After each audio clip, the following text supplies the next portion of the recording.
how have you been able to apply? I don't know if you actually use labs or allow people to, but how do you kind of get into, because you all said you can't really be in both worlds at the same time, you know?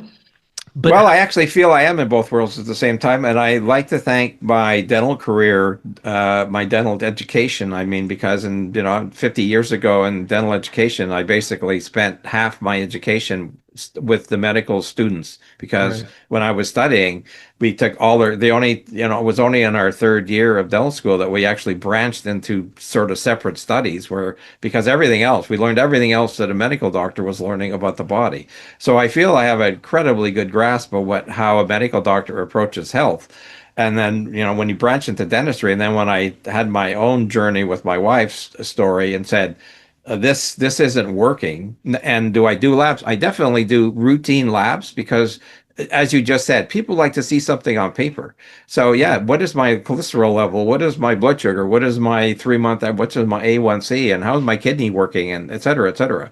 And they'll say that's your baseline. But what I'm really going to show you is where your problem is because I would say 9 times out of 10, when patients come to me, of course, they have a medical doctor. They've been to many in cases. They'll bring their labs. They'll say, my doctor said they're fine. And I hmm, said, yeah, they're fine because you're in the 95 percentile. But when I do my type of energetic testing, I said, we're not fine. We have multiple issues, but it's not broken yet. It's just bending. If you're going to yes, wait till it breaks, as you just said, it's going to be incredibly expensive to fix, per se. Just like if you do car maintenance, if you don't maintain your car once in a while, your car breaks down in the middle of nowhere. That was going to cost you a lot more to get that car towed somewhere, repaired and misconvenience, et cetera, et cetera. So I like to think that my entire practice is about preventing the problem before it's totally broken. And at that particular point in time, we have a very viable way of approaching people's health. And then the responsibility gets turned back to the patient that yes, we'll do, and if you may need a medication, if you have a severe infection, if you have meningitis, you better take an antibiotic. If you have a severe inflammation, you better take a prednisone, etc. If you have severe asthma, you better use an inhaler, etc. So there are times and places we need to do that, but you don't have that yet. So if you want to prevent that, these are the types of things that you can do for yourself. And I think that's important. So I have a foot in both worlds. I feel I have actually a very good understanding of the medical world, which is what I spent most of my time doing. I read multiple journals and articles on a daily basis that are pretty much all. I like to know how the medical profession is approaching things per se. And I have to say, one of my great things that I love about what I do is because I started practicing in the 1970s.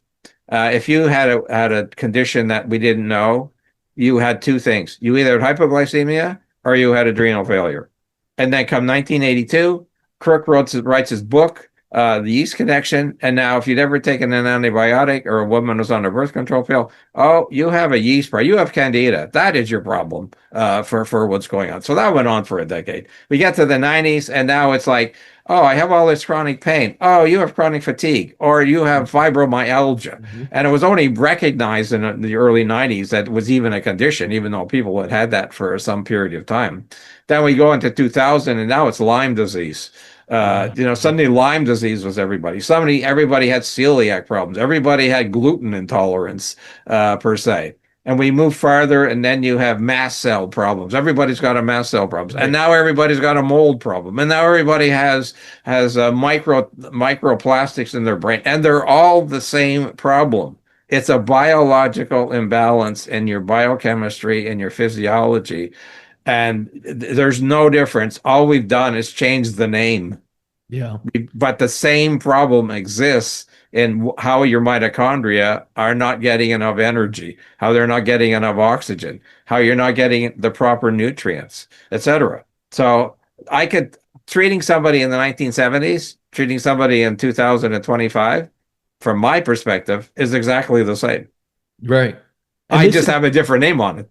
That's what I'm saying. And this is why I've often talked about this, the idea that you need a diagnosis to then have a treatment protocol based off it is insane in a sense. Meaning the Right. diagnosis is this word that's just a description. Most of the time, when you get to the complexities of, ALS, CFS, fibromyalgia, you're just throwing something out of a hat and trying to make it stick, right? Right, And then you're right, going into a treatment program that most of the time won't work, let's be honest, because conventional right. medicine doesn't cure any of that. You just manage it somehow. You have a symptom, we'll add in this, medication, we'll do this and that. We'll just try and keep up with it.